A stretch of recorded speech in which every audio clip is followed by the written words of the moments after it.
How's it going, all you Minties? This is the Uncanny Omar from Near Mint Condition, and join me today for an overview of the Justice League International Omnibus Volume 2 from DC Comics, so please stay tuned. And welcome back, everybody.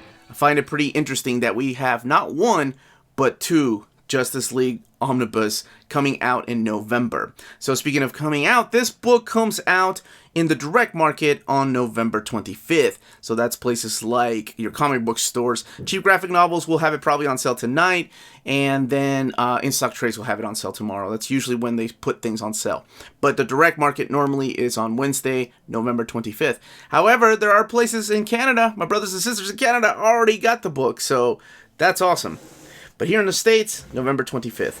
So yes, two Justice League Omnibus, in the same month. And two of my most wanted DC Omnis, too. So we have here JLA by Grant Morrison, which took place years later after this series. This came out in the 80s, early 90s. This was towards the mid-90s, after the Justice League was revamped. But this is a quick comparison to what the spines look like.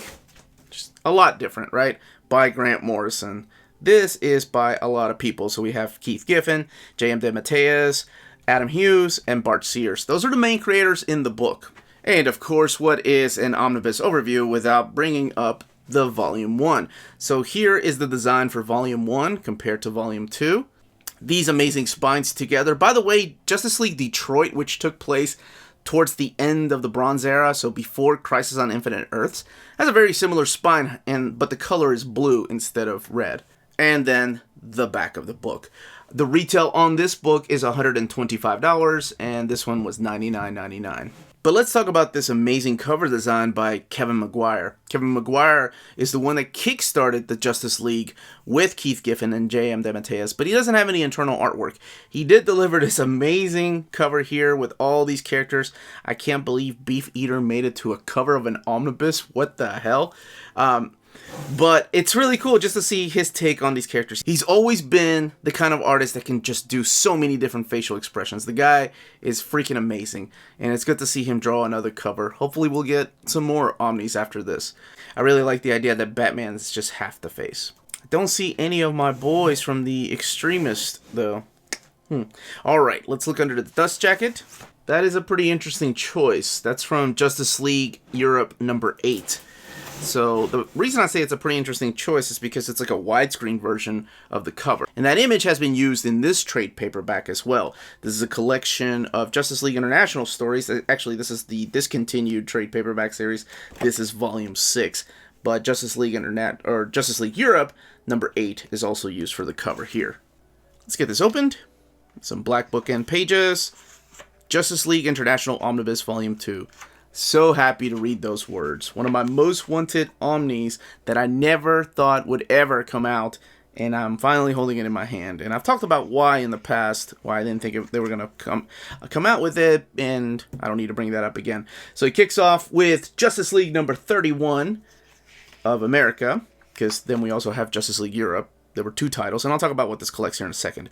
And this introduces us to the new Dr. Fate, and this is Inza Kramer, who actually remains Dr. Fate for quite a while until I think the events of, 0 Hour, the Crisis on Infinite Times. And you're probably familiar with a lot of these characters already.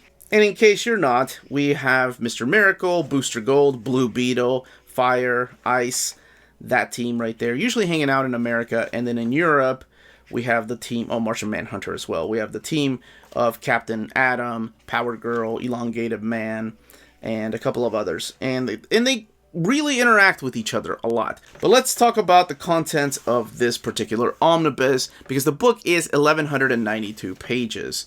And this is actually one of my favorite storylines right here with the beginning of William Messner Loeb's dialogue. So we'll talk a little bit about the mapping too.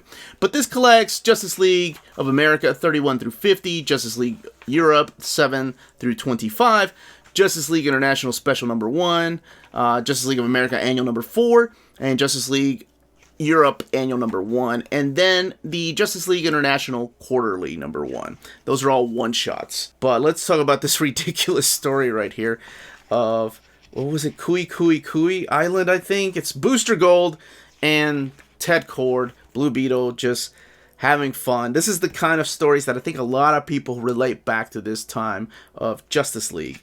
They're making this resort into a casino, and Aquaman gets involved. It's freaking ridiculous, but I love it. Yeah, it's Kui Kui Kui Island. And then, this is the appearance of Crimson Fox. So you have Adam Hughes providing the artwork of Justice League of America, and then you have Bart Sears providing the artwork in Justice League Europe. And the issues go back and forth. So, for example, if you have Justice League of America number 35, the next issue you'll be reading will be Justice League Europe number 11. So the next issue after Justice League Europe 11 will be Justice League of America number 36 with Gnort. So that's pretty much how they have it mapped. You have one issue of Justice League of America, one issue of Justice League Europe, and then they put the annuals where they see best fit. Honestly, I'm a big fan of the mapping. However, as I was reading this, two of my favorite stories, and I mean Justice League stories in general, The Return of the Sparrow, and then what was the other? The Extremist Vector, are split up. And I don't know if I like that or not. So I'd love to know what you think in the comments. But let's talk about this. So you have The Return of the Sparrow in one issue. So issue number 38 of Justice League of America is in page 439, right?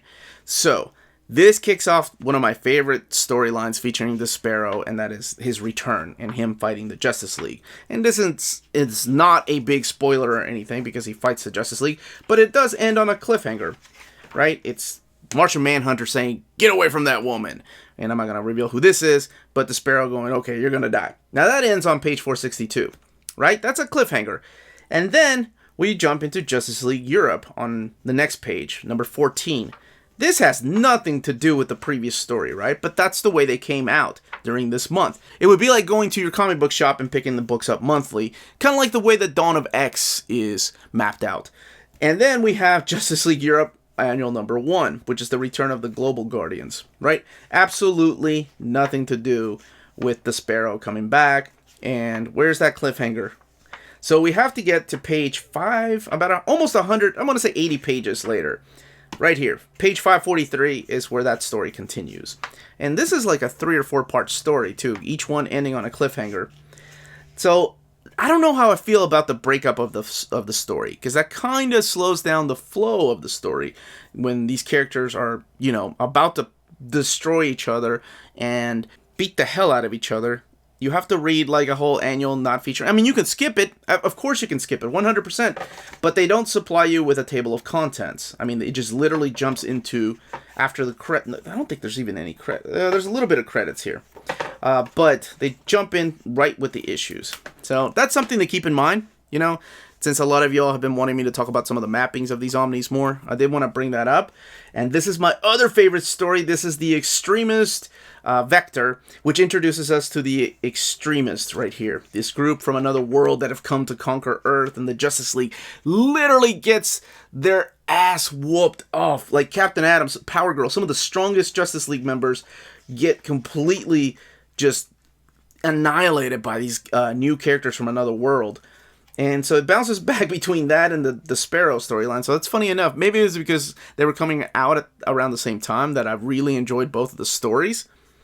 But one is drawn by Adam Hughes. The other one is drawn by Bart Sears.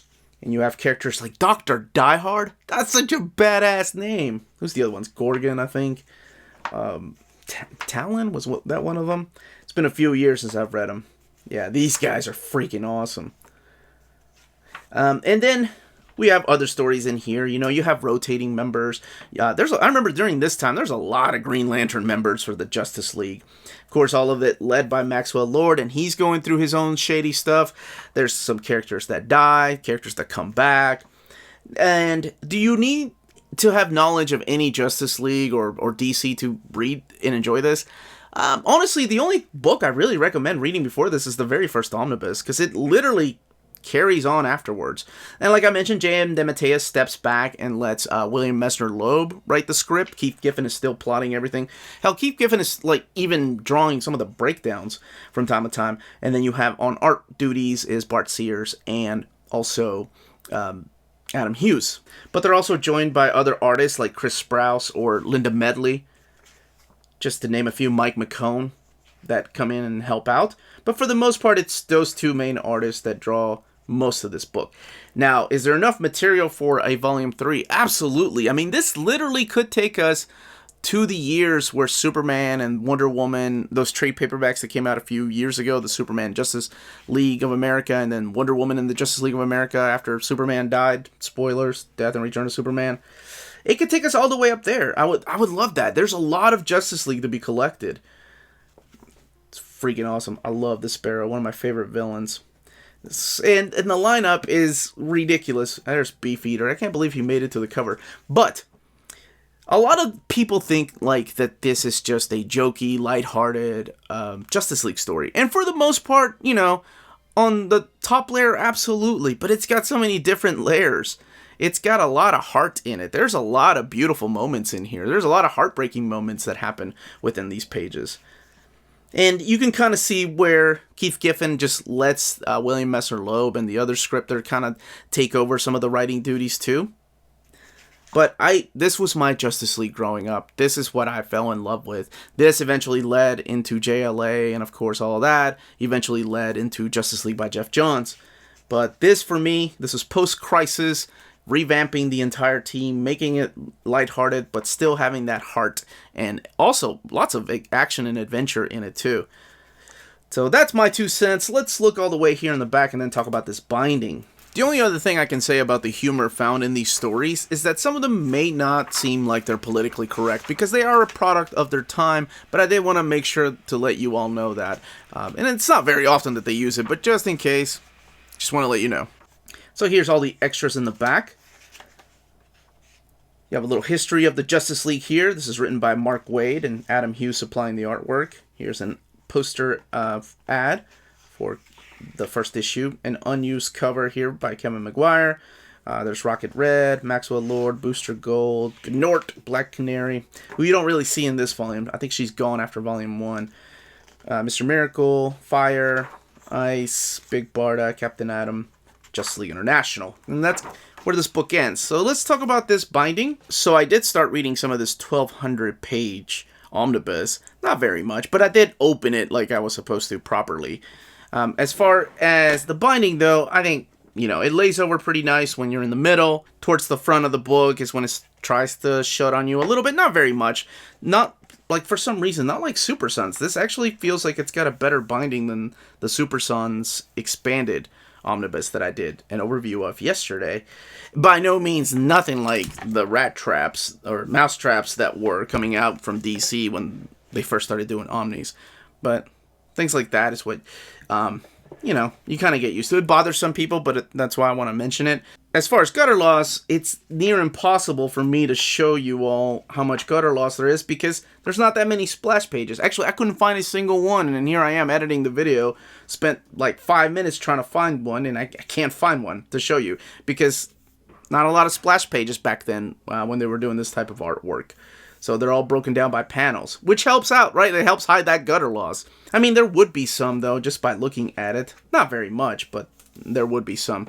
But that, as they say, is that. Now, when this book comes out, you can check out our sponsor, cheapgraphicnovels.com, your online source for collected editions up to 50% off retail price. Cheap Graphic Novels prides itself on excellent packaging, so your stuff gets to you in excellent condition, and they have amazing customer service. Check out their bargain deals for up to 90% off cover price. And for all you Minties that are watching, if you're a first-time customer, don't forget to mention that Near Mint Condition sent you their way for a promotional credit on free shipping on your next order. Now, this is only for U.S. customers. CheapGraphicNovels.com, your source for the hottest books with deep discounts, customer service, and excellent shipping that will keep you coming back for more. And that was the page count, the build, and the content of this Volume 2 Omnibus. Let me know in those comments down below if you have picked it up, if you're going to pick it up, if you passed up on it, if this wasn't really your type of stories for Justice League, if you're just going to stick with the JLA by Grant Morrison. I would love to know all those comments down below. And if you have any more questions about this omnibus, please let me know in the comments down below, and I'll be happy to get back to you. You all know I do reply to all my comments.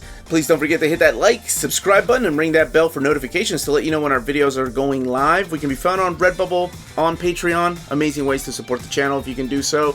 And more importantly, please everybody stay healthy, stay safe out there, and much love to you.